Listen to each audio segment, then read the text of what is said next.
Okay, we're going to mix our acid up now. You need Crystal Drano. I used to use Red Devil Lye. That's what I originally done this with the very first few times. But since the advent of crack, Red Devil Lye is a little hard to get a hold of. Crystal Drano works just as well. You'll need a water hose and 2 buckets, because we're going to take 1 bucket and mix the acid up, and then we're going to strain it into the other bucket to make sure we don't get any undissolved pieces into our acid mix. Now, I keep calling it an acid because that's actually what it is. It's not that strong of an acid. Don't freak out. Safety glasses are not a bad idea because you don't want any kind of acid in your eyes. That's a bad day. Anyway, so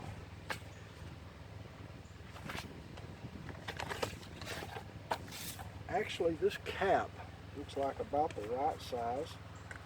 You will need something to stir with, as long as it's not metal preferably. I'm going to start with this cap full right here. While I'm thinking about it, people are all the time worried about their dogs getting in antifreeze and water. I don't know how that got started. Dogs don't drink antifreeze. I've left pans of antifreeze set out around my dogs and they don't even go near it. And I've heard people say antifreeze is sweet, so they'll drink it. Those people have obviously never had antifreeze sprayed in their mouth. It is not sweet, it is nasty. Dogs will not touch it on their own. The only time antifreeze gets in a dog is when some evil bastard injects it or mixes it into meat, feeds it to the dog. That's how antifreeze gets into dogs. Your dogs won't touch it. So anyway,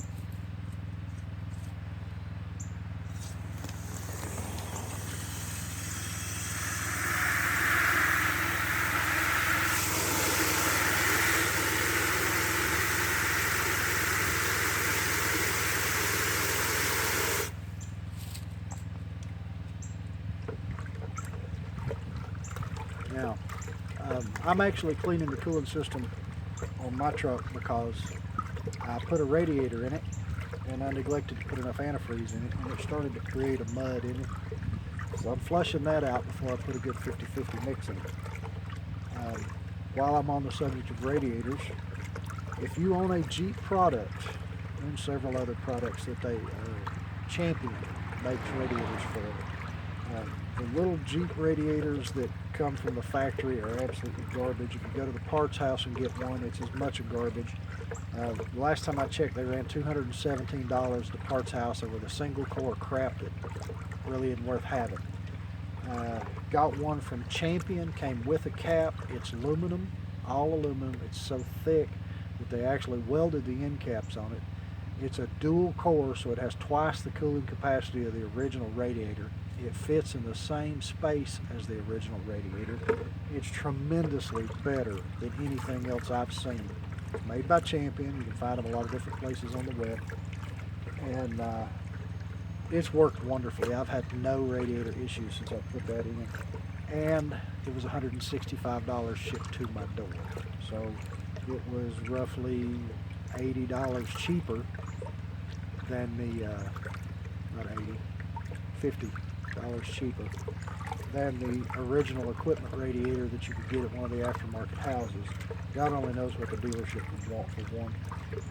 Anyways, $165 shipped to my door, and it is infinitely better than factory or aftermarket radiator at parts houses. Anyway, let's check this.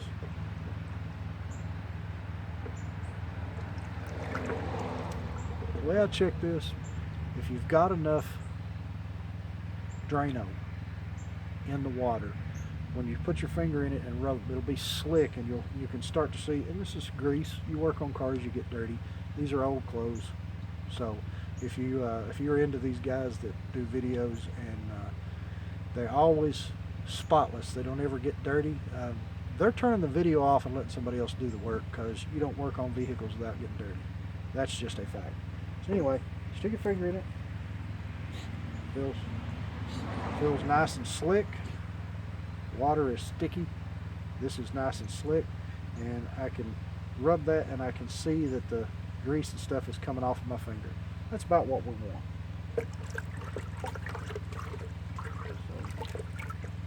So we've got roughly a gallon mixed up here. And we're going to go ahead and pour that into the other bucket through a cloth to strain it. I'm going to do that off camera. And then we're going to get a funnel and we're going to pour it into the cooling system.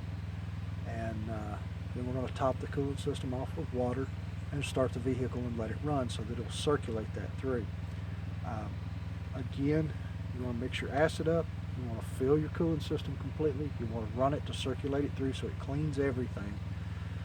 Once you've done that, you want to drain it, fill it with straight water, fill it completely up, run it again. Each time you run it, you probably want to run it 15 minutes, 15 to 20, so that it mixes good. When you're putting the acid in there, you want it to mix through the system good so that it cleans everything. When you drain that out and you put straight water in, you want to mix it good so that it neutralizes the acid that's in the system, because you definitely don't want to leave acid in there over a long period of time. And each time that you drain it and refill it with straight water, you're diluting and flushing out what acid is left in there.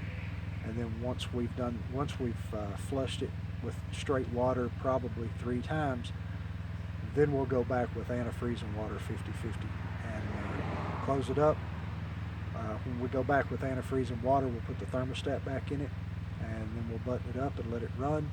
Once we let it run, when it cools off, we'll open it and purge any air bubbles out of it that we have.